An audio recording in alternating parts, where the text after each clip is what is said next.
equity and debt using the investment banking route. Then I went on raising the private equity for the pre-IPO companies as well.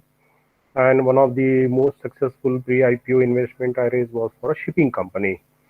Then listing the IPOs on various stock exchanges, including Dubai Financial Market.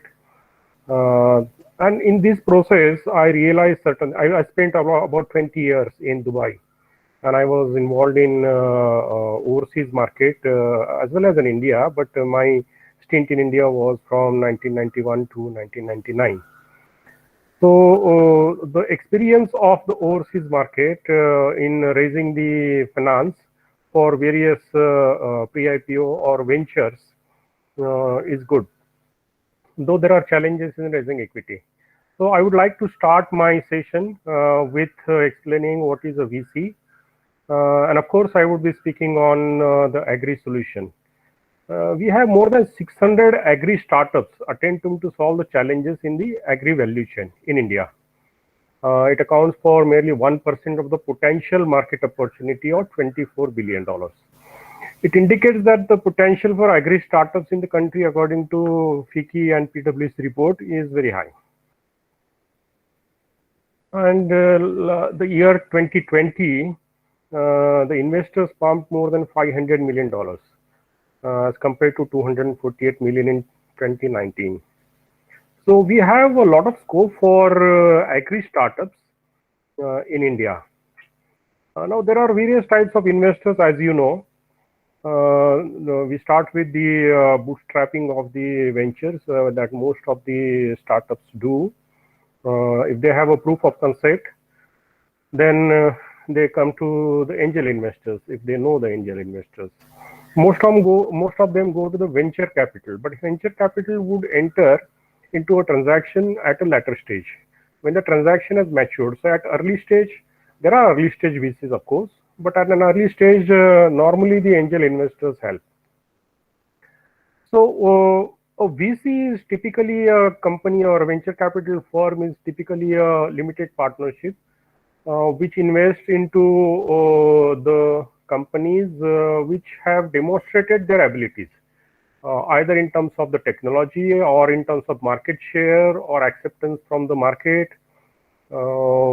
establishing the value proposition. They do their own due diligence. So what is a VC? I would like to highlight on various types of VCs over here. Venture capital is the funding provided to companies and entrepreneurs. It can be provided at different stages of their evolution. Although it often involves early and seed round funding. There are various stages after that, the growth, Series A, and follow-up, and others.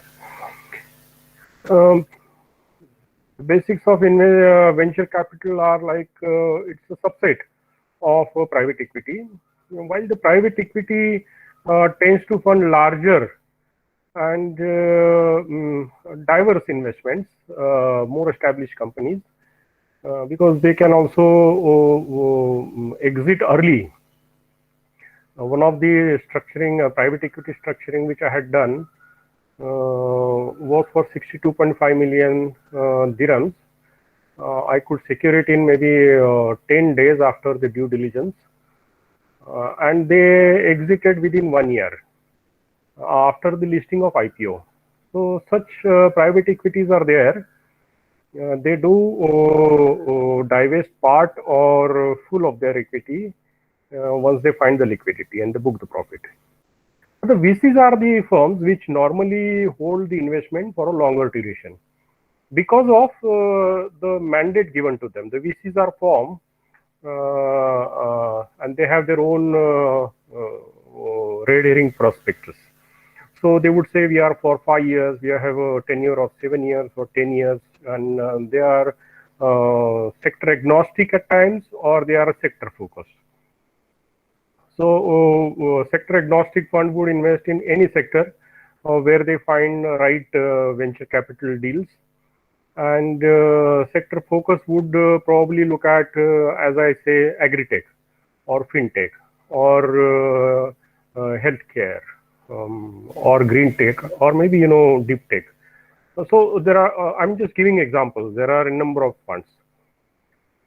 Some funds are meant for booking certain profits, and some funds are social impact funds. So social impact funds are the ones which measure the impact on society as a general through their investments.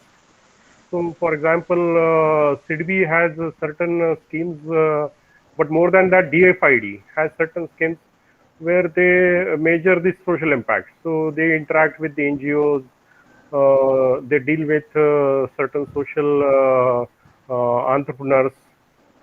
It's not that they do not look for the profits, they do, but there is some background noise coming. Is somebody's mic open? If Currently, anybody mute has, your mic, everyone. yeah. If nobody wants, as of now, I will continue because I will take the question answers towards the end of the session. So as of now, you can keep the mics muted. Thank you. So there are certain fund. UK, this DFID is a UK fund, government of UK. There are fund of funds. For example, we have SIDBI, which is fund of funds, and SIDBI is mandated to invest more than 10,000 crores in the startups in India. And unfortunately, they are not able to meet that target. Their disbursements are much lower than the target. So what they do, they choose funds, venture funds, who invest into startups. So there are so many such funds in India. There are various types of funds. I mean, there are limited partnerships, various types of partners associated with a fund. So typically they are limited partner, they are operating partner, they are venture partner. So their responsibilities are different. The limited partners carry a very limited responsibility for making investments into certain ventures. Their responsibility or the risk exposure is limited to the amount of investments they do in a particular fund. Okay. But operating partners are the ones who assist the venture funds. The venture partners are the ones which are probably experts in various domains, and they provide due diligence assistance for a single or multiple deals to a venture fund.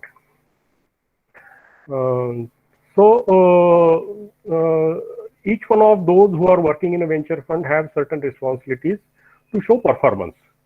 And how is that performance measured? It is measured on the basis of profits booked. So typically what happens, suppose we have inflow of deals. So 300 deals are on the table. So as a VC manager, I mean, suppose I am the manager of a VC firm. I was running the VC fund, and we used to receive the deals.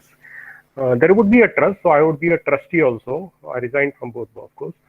So that's a legal structure. But a typical manager, VC manager, would receive maybe 200, 300 deals, out of which he would like to look at maybe 20, 25 deals. So depending on his mandate, his outlook for the sector, and his assessment of the entrepreneur as well as his pitch deck. Many in startup entrepreneurs, they don't understand that it is very important for them to prepare a good pitch deck or a business plan, not prepared by a chartered accountant, but they should be able to explain that. So what used to happen is people used to come to me and ask for funding. So okay, the first thing which I will ask is how much fund you want. So they are not clear about it. So then I will ask, what's your business model? So we will try to explain some value here and there. And my next question I'm going to ask is, do you have proof of concept? So most of them would not have it. Then they would say, then I have to ask whether you have done any market research for the need. Have you done the needs analysis?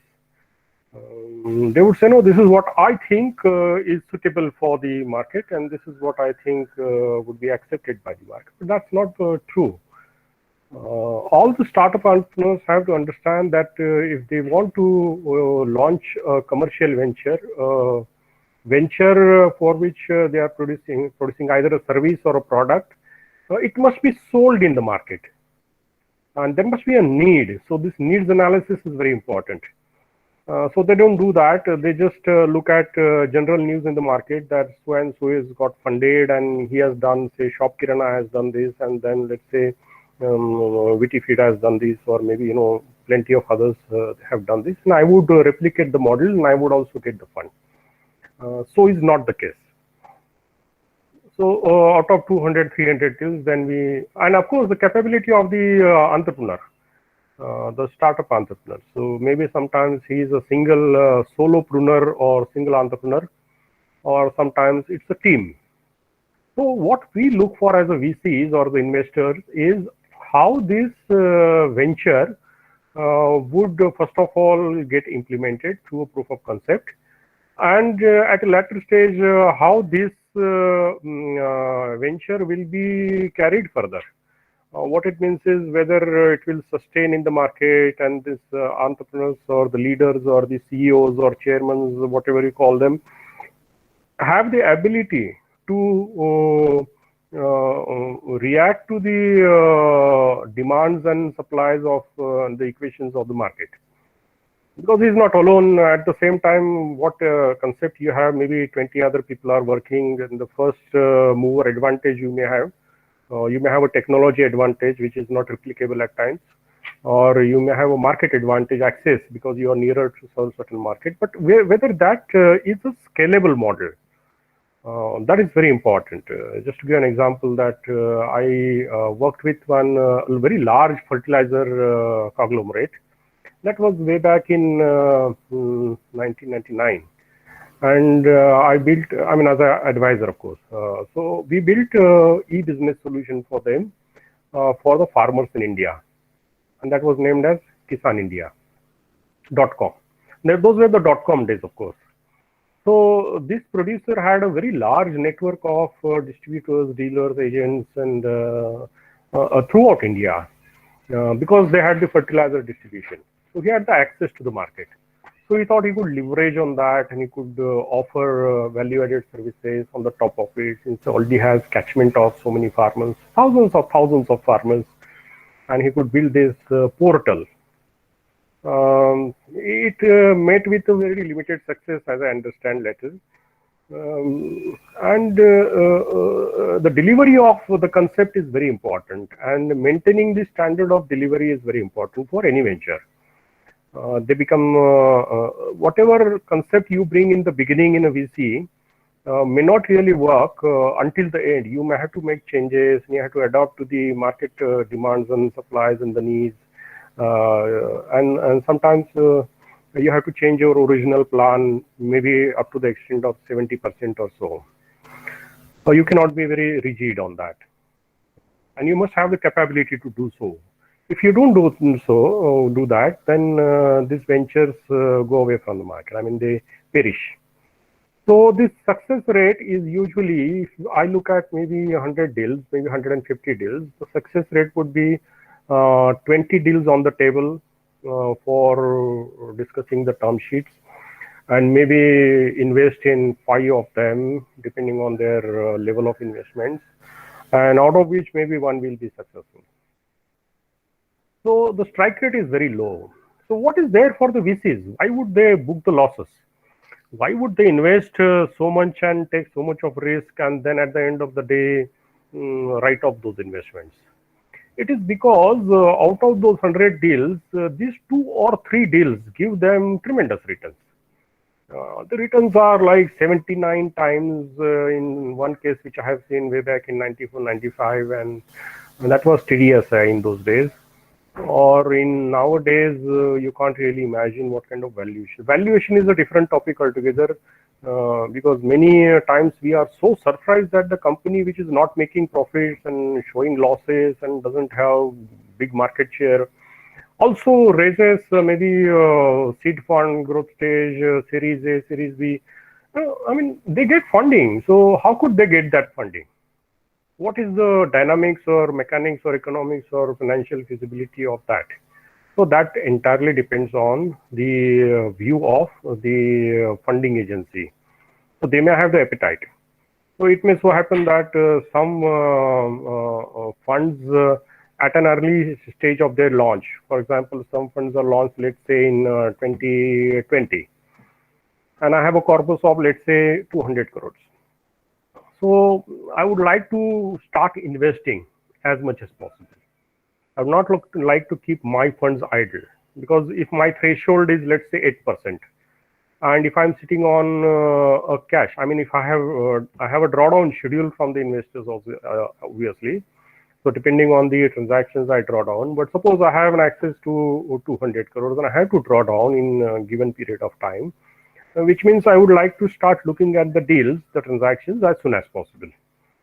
And I would like to start making investments, taking the risk. So my risk appetite in the beginning of the tenure of the fund is much higher than once I have invested, or it can work otherwise also, depending on the approach or temperament of the fund manager. So as a fund manager, I might say that in the beginning I'm very cautious. I don't want to invest into a transaction, so maybe I will co-invest.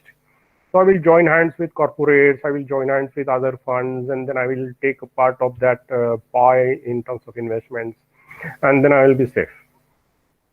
Then some funds say, no, I will go aggressive in the beginning. I will, because early mover advantage is there. Good deals don't last much in the market.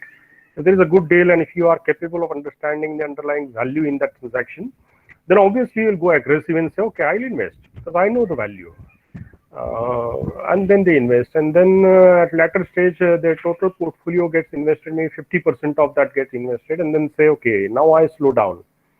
I have made my investments, and then I'm okay, I'm safe. I have 3 years left, I have 5 years left, I have 7 years left, depending on the tenure.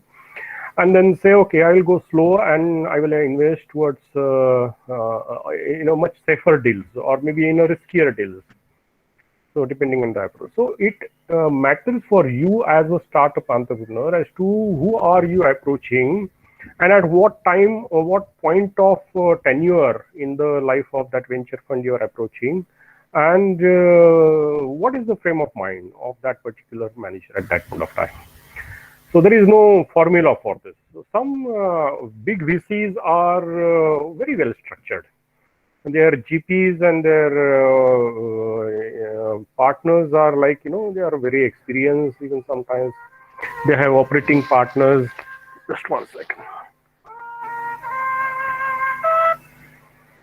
So the team is big. Even the VCs need to have a good team. It's not only the startup entrepreneurs need to have a good team. Even the VCs need to have a good team. They need to have a good office, and they need to have good people. They need to have good legal framework. They need to have good legal assistance and stuff. So it matters who you work with. It's not just go to the market and raise the funds and then you're done, guys. No. The VCs add a lot of value to your transaction. They can. I mean, it's not just the funding part of it. They could open doors for you. They can provide you the network connections, and they can increase your business potential, business value by adding more value than cash. So they could be on your board. They can be intervening kind of board of directors, or they could be like give freedom kind of board of directors. They give freedom to the entrepreneurs. So there are various types of VCs which exist in the market. What is at the end of the day which they take away? Typically, a VC manager will take 2% on the funds managed, and he will get the carried interest. Carried interest is typically, let's say, 20%, and 80% is given to the investors. So that's the takeaway, but that is given only when they book the profit. So it is not like yearly basis they get salary kinds. It's when 2% is more or less the operating expense. There's not much of a attraction on that. Carried interest is the one which they look for. So they would make maybe 30% or maybe 35%, maybe 40%. Sometimes 79 times of return on certain transactions. So overall portfolio return maybe in the range of 50% or so, maybe 70% or so, depending on the region, depending on the domain in which they operate, the industry vertical which they operate, the tenure for which they operate. And that's why the equity investors invest in you. They are looking for handsome returns. If I keep my money into a bank nowadays, I get 5.5%, maybe 6%, maybe 6.5%, not beyond that. I mean, there are, of course, cycles of high interest and low interest in the market. Currently, we are at the low end. And if I add inflation to that and I say, okay, I need to get at least 12% on my return, and if I'm taking a risk, that means my valuation, if I add another 8%, 10% for the risk, that means my return on my investment as an investor would be maybe 20% or 25% minimum. I'm looking at the overseas market also, and overseas market in Dubai market or in Bahrain market, in Saudi market, I get maybe 1% on my fixed deposits, less than 1% at times. So maybe my return on investment criteria or expectations would be lower in that market. So apparently, in Japan, for example, we have a huge availability of funds. From SoftBank Japan is investing in so many VCs, or directly or indirectly. So all the large transactions which you see, they are involved because their cost of fund is very low. It's I mean, you saw the bullet train, so how they funded it. So their tenures are long, their cost of funds is long, but it's not that they invest in all the transactions. So one point which you have to consider while investing in a VC, while getting the investment from a VC as an entrepreneur, is sometimes the due diligence process is very long. It's frustrating. So it's not like you walk in and discuss with somebody and give your credentials or whatsoever, a pitch deck or a business plan, and then you say, okay, I need money. So it doesn't so happen. Sometimes they take their own time to do their market analysis, they do their due diligence, they do site visits, they do background check on the entrepreneurs, their capabilities, their track record and everything, and then they go back to the competitors. They have their own network. They do that without telling you. So it takes time. And Japanese investors are particularly known for taking a lot of time. So you have to understand, be patient. Doesn't mean that you go only to one and sit tight. When you are raising the venture capital, you go to as many as possible. So that's why Silicon Valley is known for raising more funds, because in that small area there are a number of VCs. They are very proactive VCs and they take decisions relatively fast, and they also have access to funds which are much cheaper. So there are lots of transactions which actually are funded through Silicon Valley, not so much in India. India is coming up in a big way as of now. We still have to catch up a lot. So as I told you, the limited partners or general partners, they look for increasing the returns on their investments. Then I will come back to various types of, I mean, if I had to tell you the names, some corporates also work with VCs. That's one of your benefits for the startups. A lot of corporates have surplus funds and they do not know how to, how to diversify. So let's say some tractor company or some fertilizer company or some agrochemical company.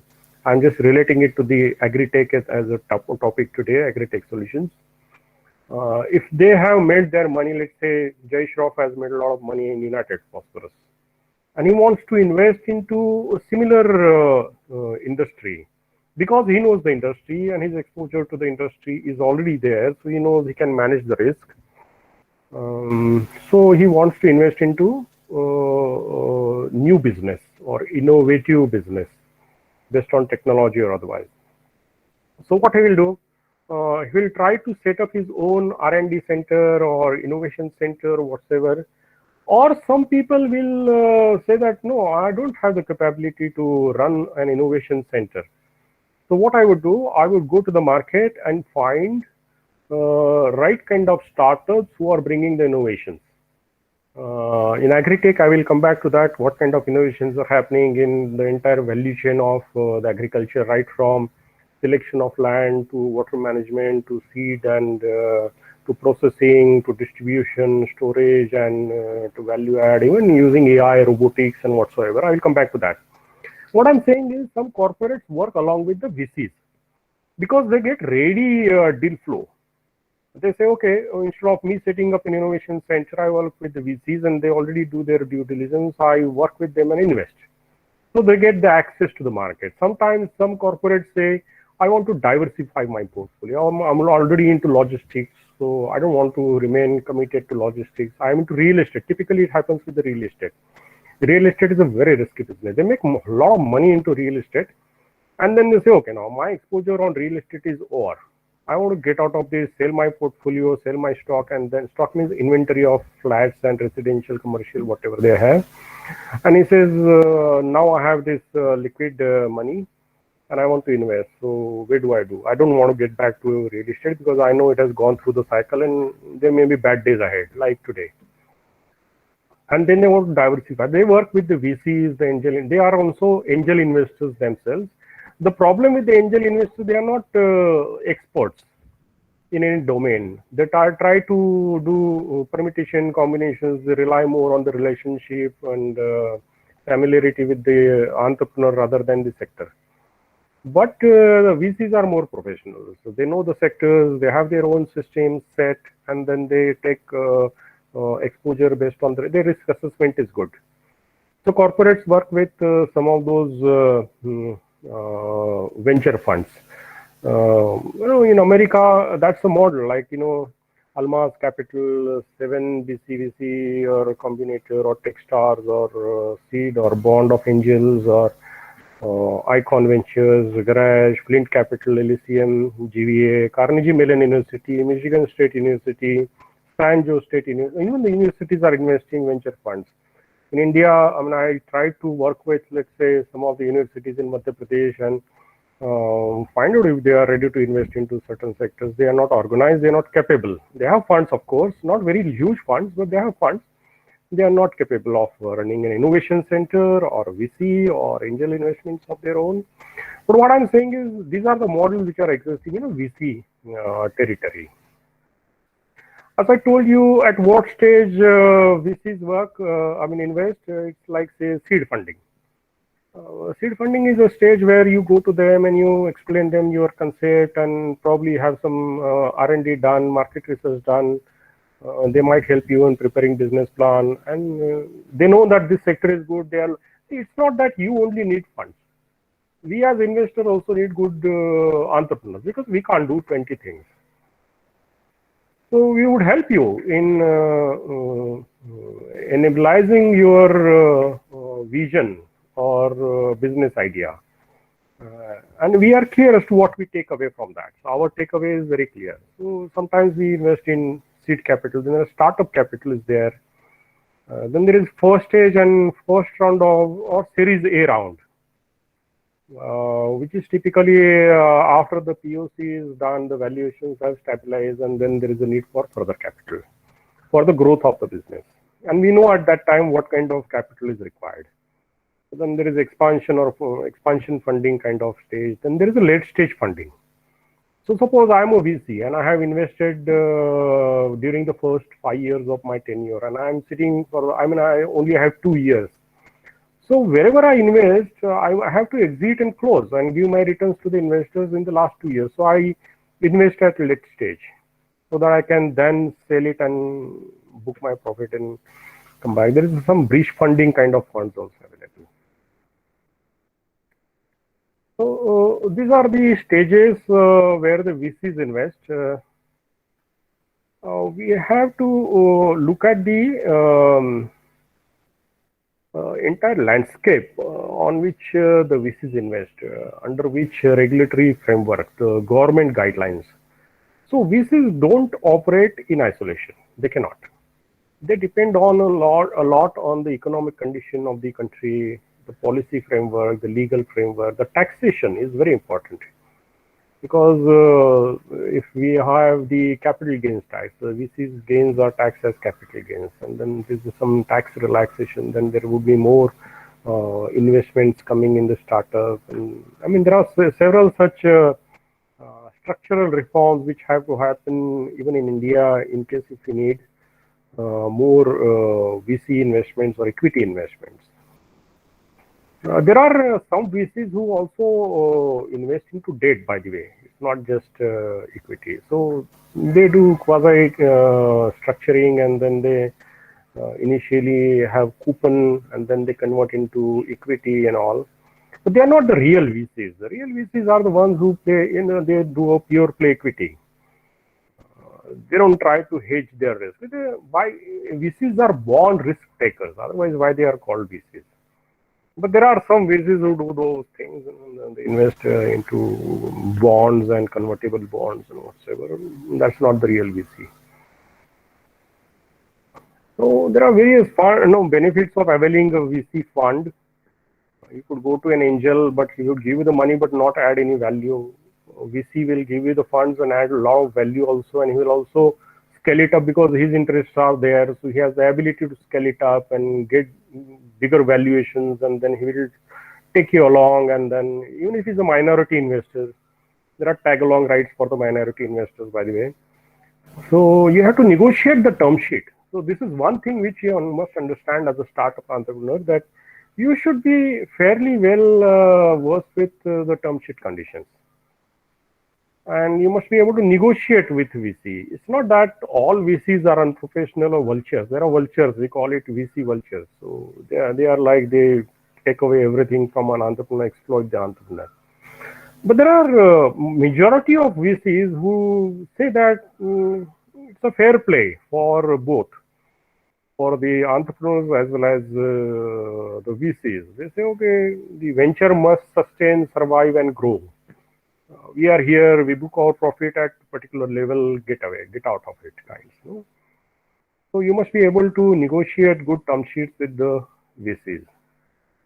I could tell you now. I'll come back to we have time, right, Professor Mishra? Hello. We can go up to 1:15. Oh, we can go up to 1:15. So we have 1 more hour to go. Okay, fine. Yeah. So we have time. Yeah. I will take the question. Maybe near to 12:30 or so. It will do. Okay. I will because I want to take the questions rather than just one-side delivery of my thoughts. Got it. You can open the session whenever you wish. You can open the session for questions. Okay, I will cover some of the points and then throw the session open maybe at 12:20 or so, 12:15 and 12:20. Then we'll take question answers. What are the major VCs in India? There are Secure Capital, there are SIDBI assisted various funds in various regions. Maybe in Madhya Pradesh and Bihar and other places there are no VC funds or less VC funds. But maybe in Karnataka and Maharashtra and developed states there are more VCs. So regionally also some VCs have some focus. Rajasthan Capital, Rajasthan Venture Fund is coming up in a big way. They are doing. Sometimes the fund size is small, maybe 150 crore, 100 crore. That's a small fund size, by the way. But they do invest because they also learn on the job. VCs are not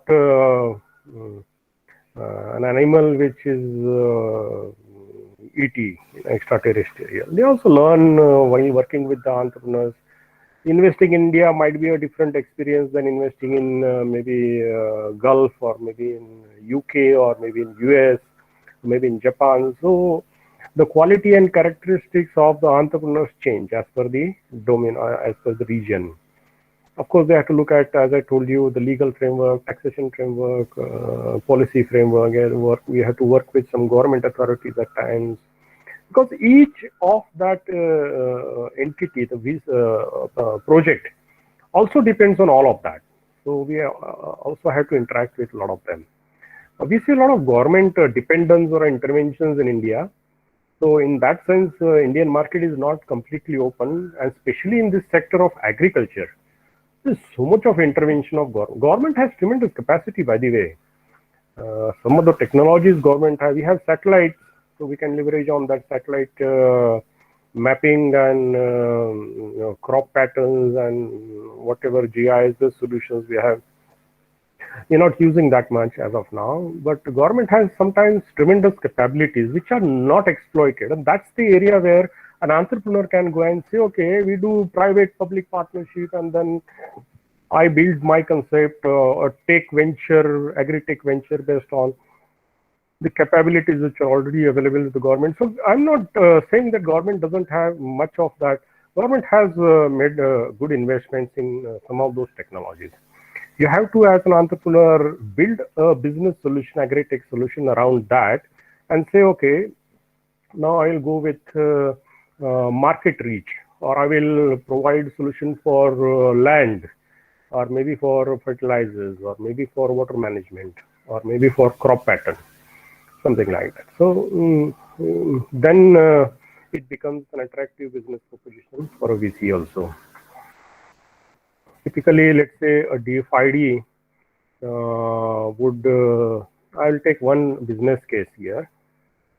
DFID had made a proposition in 2013 to Government of India, and it was a 37.5 million pounds 10-year proposition as equity investments in infrastructure project with poverty impact. It was a social impact kind of project. And they did it with SBI Capital Market. The SBI Cap was appointed as the manager for that. Why we needed UK support? Obviously, there are various political and economical financial factors for that. India's landscape is very wide.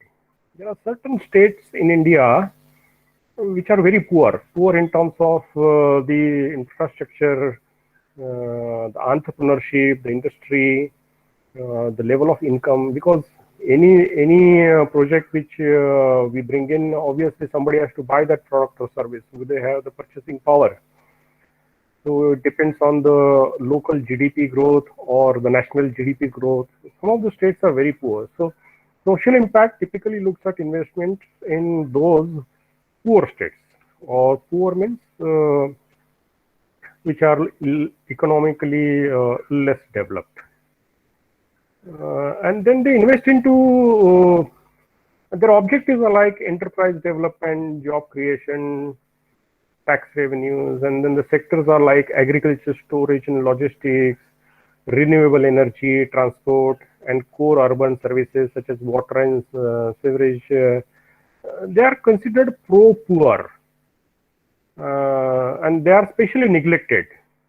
Even if the government assistance is available, they are not. These programs are not implemented by the government efficiently. So some program is run by the government. There is a budgetary allocation of, let's say, 1,000 crore. By the time the program actually starts implementation, the budgetary allocation has to be increased because of certain inefficiencies, corruptions in the program. So they are neglected. In such sector, DFID wanted to join hands with Government of India, and then they launched this.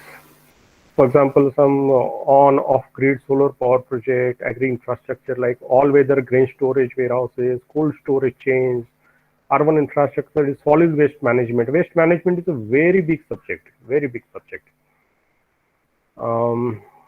Skilled or low-skilled labor, training them, generating employment is also one of the social objectives. So they did that, and I suppose what their objective was, at least 12 new private sector-led PPP projects should have been there. At least 120 million pounds additional private investment should have been mobilized for pro-poor infrastructure services I mentioned to you. And an estimated 280,000 people should get access to new or improved infrastructure services such as electricity, sewerage, and transport. And as I told you, an estimated 1,500 to 3,000, 1,500 long-term jobs and 3,000 short-term jobs should be created. So these are the social impact targets. In India, of course, we have one dimension of women empowerment. So besides this infrastructural, there are certain funds which are focusing on some of those objectives. Okay, so I'll come back to the agriculture part of it. in India, we have several forms of agriculture. This is as far as VC. I can go on. I will come back to agri-tech investments by the VCs at the end of my session over here. But we will just take a review of agriculture. What are the challenges in agriculture? When you say agri-tech solutions, so agri-tech solutions would obviously leverage or focus on resolving the issues before the agriculture in India. In India, we have traditional farming or old age farming, then we have subsistence farming, then you have traditional farming, we have modern farming, and we have advanced technologies being used for farming. So various benefits are available in this. What are the constraints? Today we see the agri-tech ventures are focusing on constraints in, let's say, input supply, maybe the low level of yield of crops. That's actually not correct, because we already are surplus with the food production, food grain production. But there are other things, it's not just food grains. There's a variety of agriculture products, maybe the services also required. So low level of yield in certain farm products is the challenge. The low level of yield can be dependent on as a result or derivative of so many things, like excess water, low water, low fertilizer, high fertilizer, weather patterns, so many things are there, or labor intensive or machine intensive, the cost of farming, yield, harvesting, whatever. So low yield is all related to the supply chain efficiencies. Most of the IT based solutions are focusing on this supply chain inefficiencies at too many middlemen. So they are building, say, market aggregation kind of models, and lots of such agri-tech ventures are already funded. While government has a monopoly in this, and government policies really affect the viability of most of these startups, and the startups are vulnerable to government policy directions which change from time to time, and there are political decisions taken most of the time in this sector. So such agri-tech ventures, even if they are aggregators and they have a good technology platform, unless and until they get good commitment of products or food grains, the market demand would always be there, but the prices are controlled by the government policies, and then and there are export bans, and then the domestic market condition changes suddenly. We have seen this in case of, let's say, sugar, or maybe in case of mangoes, or maybe dairy products or milk. So many of these products are vulnerable to government policies. We have to understand those constraints. There are challenges.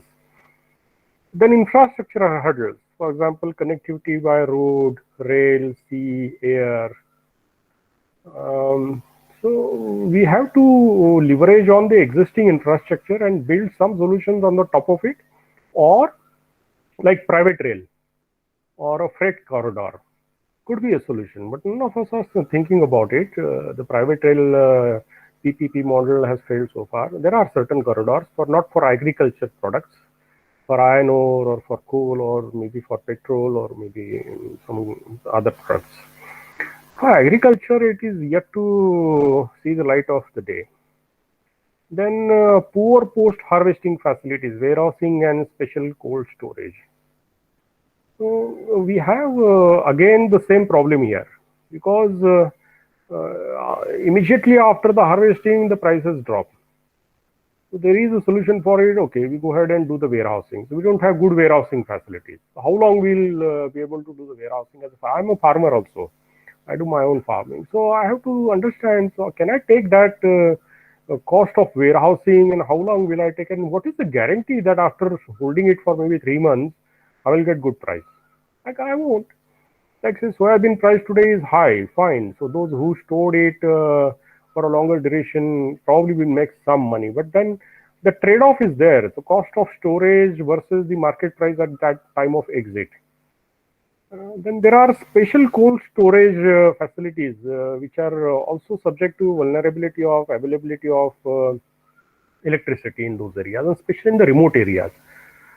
It's very difficult for the villages to survive on no electricity. In India, we have a very bad situation on electricity. There is no consistent supply out of 24 hours. This Maharashtra State Electricity Distribution Corporation, MSCDCL, MSCB, or whatever you call it, in Madhya Pradesh it is MPB. They are providing electricity. In Maharashtra, I get electricity maybe for 2 hours in the night, or maybe for 6 hours when there is some electricity generation. That won't help me in running a warehouse or a cold storage. For cold storage, I need proper electric supply. And I can't really run a cold storage with such erratic, and I cannot use diesel generator sets for managing my cold storage. So on paper, it looks good that government has some facility, some schemes, the bank will lend some money and whatnot. But in reality, these are the challenges which we have. We are coming up with some solar solutions now. So most of the barren land is being taken by entrepreneurs or maybe the corporates, including Reliance kinds. And they are putting up solar farms. Because it's anyway barren, there is no water availability, but there is a lot of solar energy available. So just put some solar farms over there on acres and acres of land to generate electricity. And since it's in the remote area, then they can service to the vicinity where anyway the electricity is not available. They can have some power purchase agreements done with the electricity board, but there are all delivery mechanisms. What I'm saying, the opportunity remains open over there. Then there is something called insufficient investments or financial flow or insurance. By nature, agriculture investments is a venture investment. So whether venture funds invest or not, the farmers are always making venture investments of their own money. None of the government's money and none of the bank's money, their own money and their efforts. So this Swaminathan committee has come up with some formula for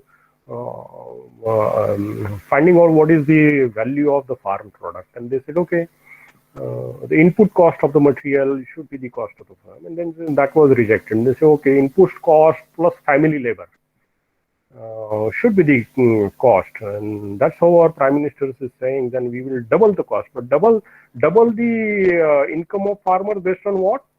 Only the cost of ingredients or the cost of material. That's not correct. There is the lease rent for the farm. There is farm labor, the family labor. There are other, uncertainties and things which are not quantifiable or quantifiable but not taken into account. All these costs once are added, then whatever is sold at maybe 20 rupees per kg today will get sold maybe at 100 rupees per kg. But that's not happening. So the farmers are perpetually underfunded for their farming activities and agriculture, and they don't have any insurance against the weather patterns. So if there is excess rains, then they lose the crop. There is less rain, they lose the crop.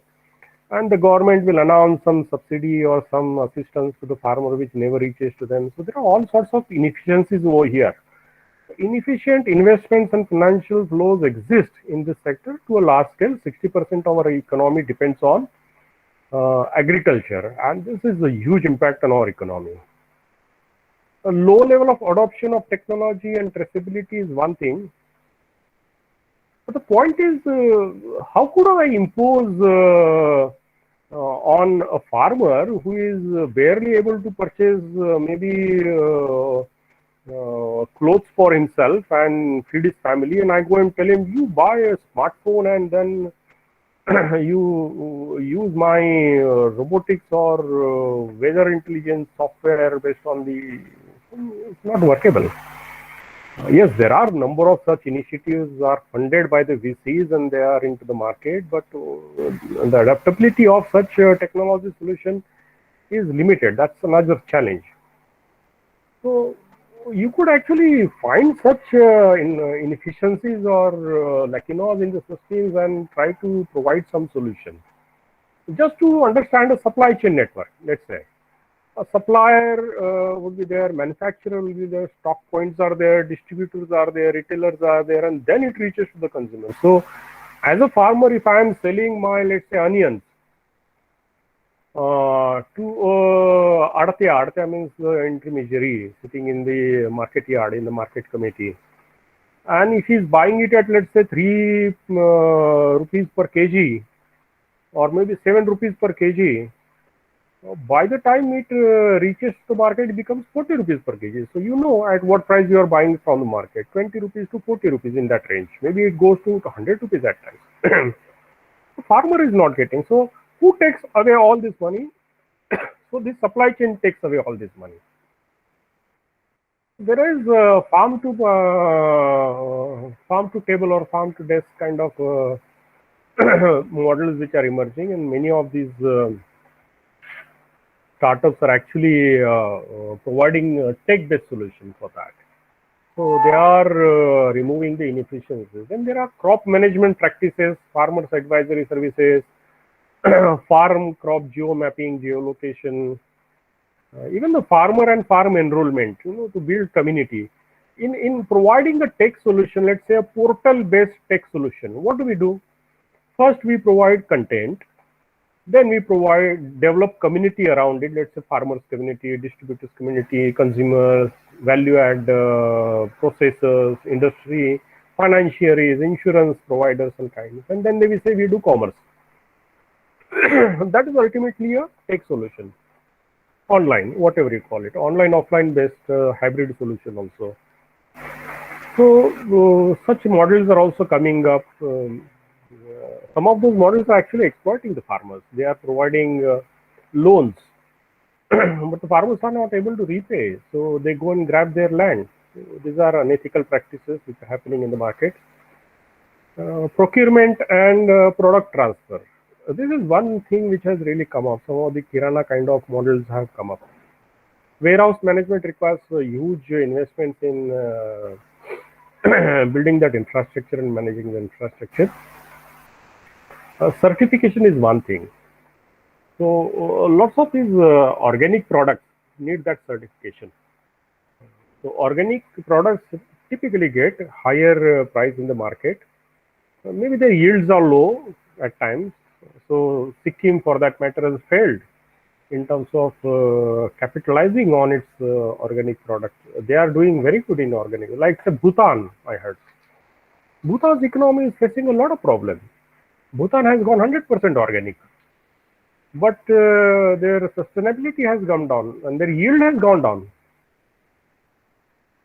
So their paddy and wheat and corn and this thing, their yield has gone down. So whether organic farming is good, we have to see. But there are certifications available, and there is traceability. That means on what geographic location, how much crop is there, and then when that crop will be available to the market. So could I do a derivative product based on the mass? And there are MCX and other exchanges which have come up. So that's the use of technology. So the challenges which we are looking at is like land management, climate change, resources depletion, like it's a forestry. In agriculture, agri-forestry is one thing. Agri-tourism, like Dr. J. Chavan was mentioning, I just joined towards the end of the session. Agri-tourism is another very big thing. So, but there are resources depletions. So we are deforesting a huge acreage of land, and like say Mahua is one product in Madhya Pradesh. So Mahua plantation is coming down substantially, which is very bad. There are livelihoods which are dependent on such traditional plantations. So resources depletion is a big concern. Increasing carbon footprint. So when we say we do forestation, we do agriculture, and we do agriculture of, let's say, soybean in excess. So what happens? Soybean takes away the fertility of the land, and then after 1 or 2 crops, then I have some problems. So what do I do with that? What kind of crop pattern should be there, which also maintains my yield as well as reduces the carbon footprint? So we have to develop some ecological solutions. So that's the green technology. That's the green part of it. Biodiversity. So we cannot keep producing sugarcane. We cannot keep producing soybean or rice or paddy or whatever. we need to have sufficient biodiversity for the sustainability of it. We need to have, let's say, honeybees around. So unless there are honeybees around, there will be no pollination happening, and then the yield will not increase. And how honeybees will survive? Because there is biodiversity. These points we must study in depth, and then we should come out with, and then the availability of water, obviously. And that's another huge area where I can't say it's agri-tech, but then that's a huge area. My focus is on food, energy, and water as an individual now. So all three are related to agriculture. Now there are various types of smart farming coming in. Agri-tech, where is agri-tech used? Agri-tech is used, let's say, in smart farming, like say automated irrigation. So I don't go to the farm at 8 o'clock in the night and stay there till 2 o'clock because the electricity is available. So there is automated irrigation. Whenever there is availability of light, and then the motor switches on, then whatever amount of water is to be given is given, and then switch off automatically. Lots of such solutions are available in the market now. The uses of weather forecast for optimizing the planting and harvesting of the crops. But weather has become so unpredictable, but still there are some technologies available which do help. Precision farming. So this is achieved by uses of sensors, satellites, drones, and all the data which is available. There is a big data used in this, there is AI used in this. So that leads to precision farming. So what should be the crop, and then how it should be done, and when will it be available, and what should be the market price, how much I should spend, and kind. So this is precision. There is a lot of IoT used in this as well. And use of space, like say vertical farming. So people are going in for vertical, especially in the urban areas. People are going in for vertical farming. So that could also be considered as part of the agri-tech. And there are uses of drones and satellites for scanning and surveillance. Surveillance is one part which is very important. Scanning is fine in order to measure, monitor, and create terrain maps. As I told you, there are IoT-based sensors are there. IoT solutions are used in agriculture industry to enable optimization of farming without much of farmers' resources and time, providing them with an instant statistics on their crops and yields. But the problem with India is we don't have huge acreage available with each farmer. The average land holding in India is less than 5 acres. And the farmer can simply walk and then do the survey of his farm in less than maybe 1 hour every day. So unless we increase the level of holding per farm per farmer, and that is not going to happen unless there are three laws which are detrimental to the development of farming, which is the Essential Commodities Act. Then second one is Land Ceiling Act and Land Acquisition Act. So these three are against the farmers, and we have to look at how we can remove them. We are working on it as an organization, so let's see how it is. Then there is a big data and blockchain in agricultural logistics. So, logistics is a big area where huge investments are required and huge opportunities available. Like once I went to somebody in, I go for doing mentoring, and I provide turnaround solutions and innovations also. And once I was called by one very large owner of a fleet of a truck based in Anand in Gujarat. So he agreed for my fees and whatsoever. So I said, fine, I will come. I went there, and he was running a fleet of 500 trucks. And he said, I want to get into reefer vans. So why reefer vans? Because then transportation logistics, there is a challenge. Now, and these reefer vans are being used in Gulf region to a large extent because the temperatures are very high. Not in India, because India is blessed with good weather conditions. The average temperature in most of the parts, except summer, is less than 40 degrees centigrade, maybe 35, 20, 24 or so. the shelf life is good for most of the products.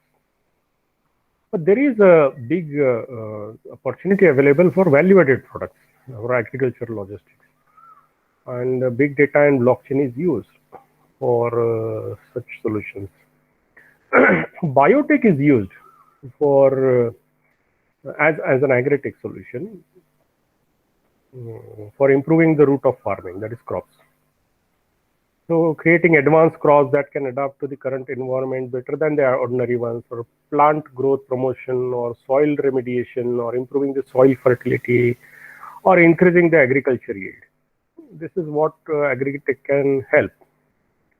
Farm maintenance technologies like locating and identifying the produce precisely, correctly selecting the ripe and harvesting them, and optimizing water usage for proper crop growth. Now we have various types of, then we have, I was about to tell you about aquaponics and hydroponics and aeroponics and whatever, that I will cover later. Production and transportation innovation. So reduction of food miles or trading marketplaces. In this space, there are lots of initiatives which have come up. So what are those initiatives? Let's say I'll take few names over here. We have more than 600 startups, so these names are only representative. Let's Grow is one initiative which is funded. These are all funded ones, I'm telling you. It produces hardware and software for aeroponic indoor farms, similar to hydroponic indoor farms. So instead of growing with water solvents, the minerals are dissolved in the mist that is sprayed on the plants. So they have optimized the use of water over here. So it helps utilize 95% less water than the conventional farming methods and produces healthier and more delicious plant. But then the plant varieties are limited over here. Not all plants can do. But yes, they have this venture. Then Phytech is, it provides a real-time stream of data and analysis to monitor and provide actionable insights into the crop using plant-based sensors. So you use sensors to do what? Sensors to monitor the humidity, the temperature, the heat, the radiations, and whatever, whatever parameters they choose. Impossible Foods is another venture, which is a plant-based meat burgers made from hemp, a natural molecule that is said to give meat products their distinct taste. So it's a biotech part of it. So Root AI develops AI and robotics to support the indoor farming sector, harvesting robots to be used in greenhouse and glasshouse farm operations, which also requires huge investments. Ninja Cart, as you know, connects farmers with consumers and retail shops directly, enabling faster and fresher produce to be available to the public. There are like that. There are many such similar, like Ninja Cart. There are several such initiatives coming up to the market. And of course, the space is very big. It's not that one initiative is sufficient. You could look at the existing agri-tech solution provider and find out what they are lacking after making and deploying their solutions, and remove that inefficiency, bring another solution. That is also possible. So, what are the key players and business models and as a future of agri-tech? We could say that upstream marketplace models. What are those upstream marketplaces like AgroStar, BigHaat, AgriEvolution, AgroNext, Ninja Cart, AgriHub, FarmGuru? These are the main players in the upmarket marketplace model, means connecting to the market. Then there are downstream farm to fork supply chain models like Krushi Star, Crow Farm, Sabjiwala, Bharti Bazaar. These are the startups working towards increasing inefficiencies using this mechanism, farm to fork. But then regionally they are supposed to come. It would only be successful regionally. Farming as a service, for example, EM3 Agri Services, RevGo, Farmart, and Oxen. They are the players offering farm equipments and rentals like for construction equipment also, we have farm equipment rentals to ease the burden of capital investments for farmers. There are some government schemes also coming in this. I'm sure that will fail like any other government initiatives, but there are private initiatives coming in this, as I told you. Then there is IoT or big data led innovation model like Flybird, Cropin, Exabit system. They are deploying smart technologies to assist farmers gain access to timely information and drive productivity. Then there are engineering-led innovations like Kheti, Drip, Kamal Kisan, NanoPix. They are driving innovations in the engineering-led innovations sector. What are the funding and investments activity which has happened lately into this agri-tech sector? Let's say I took some names like Arya Collateral is a startup in warehousing and supply chain, raised $9.3 million. It's a pre-series B, and the key investors are Aspada, Omnivore, NGT, BJAC, B2B marketplace, raised $14 million, Series A. RTP, Omidyar, Better Capital, Surge, Omnivore, they are the investors. So Omnivore is a big investor in the sector. Avishkar Capital is a big investor. Sequoia is a big investor. Smile Group is investor. Sama, Nexus, SVG, Akram, Better Capital, Bloom Ventures, they are investors in this. Then Dehat is a full stack solution. They raised $16.5 million. Crowfarm, I told you, raised $5 million. A seed investment. Smile Group invested in it. Then there is Jai Kisan. It's a full stack. They raised $6 million seed investment. Then Kisan Network, Irgos. So they are into B2B marketplace, warehousing, supply chain, full stack. WeGrow, Big Data and Farmer Analytics, raised $2.5 million, a seed investment by Matrix, Ankur Capital and Titan Capital. Now Vekul, they are e-distributor, B2B again, $65.7 million raised, a Series C, it's a late stage. Lightfox, FMO, Aspida, they are the investors. So in nutshell, this is a very big sector which you can play, and lots of opportunities are available. So let me throw the session open now for question and answers. So Professor Mishra, could I take some questions?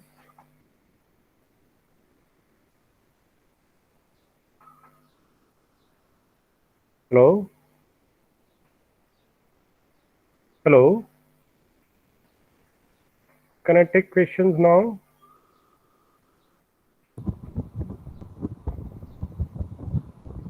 Good afternoon, sir. Yes. Who is asking? You tell your name first and then ask question. KD Narayan, Kumardeep Narayan from Uttarakhand. Uttarakhand. Okay, tell me. Sir, actually, I have always have a doubt about how to make number one the business plan which the VC looks after. How to create that VC that plan? Okay, Sandeep sir. Ji. Here, if you allow me to answer that, we are having a separate session, tomorrow or day after tomorrow on how to make a business plan.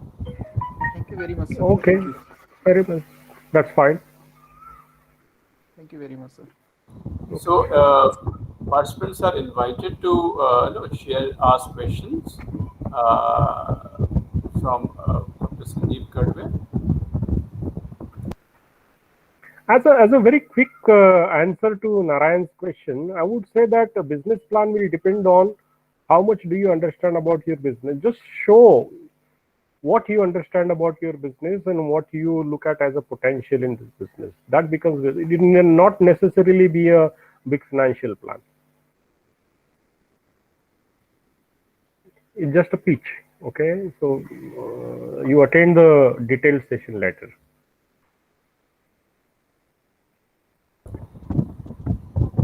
Any other questions? Any other?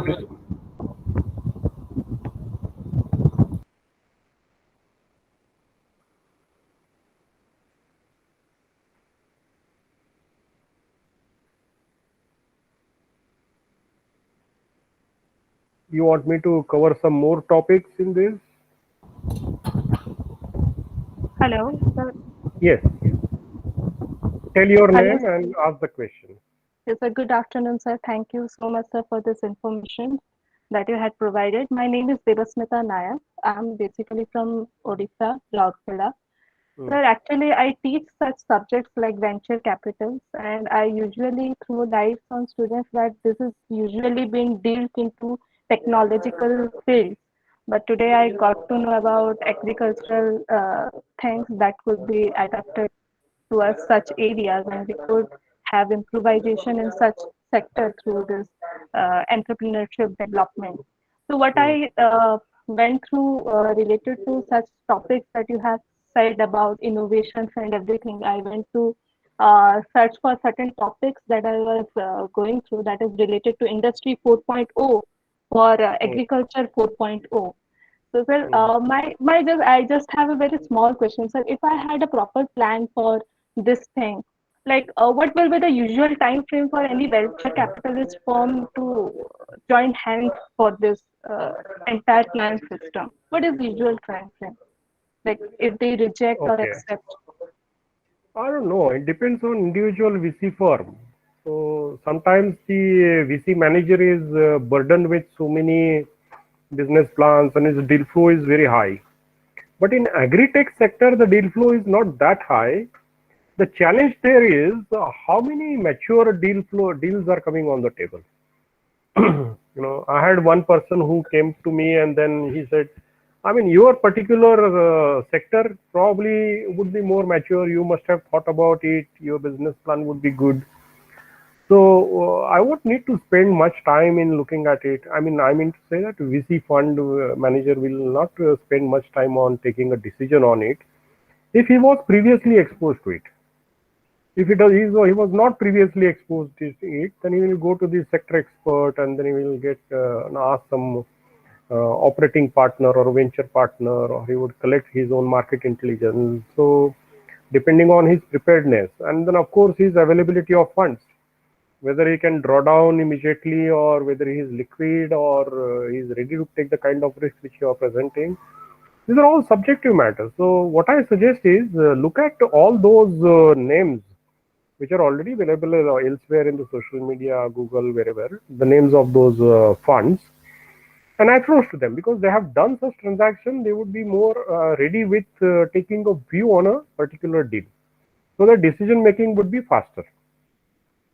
If you want to do a cold calling on various VCs, then that you would come back with a feedback, no, this is not our focus, we would not like to invest in agri-tech, or we are done with our portfolio investments, 7-8% cap, whatever they have. So like that. So it entirely depends on how you present, who you approach, what time you approach. But typically, I would say about 1 month to 2 month period you should give to any VC to take a call on your project, and maybe in third month they would start looking at term sheets and other discussions if they are okay with it. Thank you, sir. Thank you, Devasmita.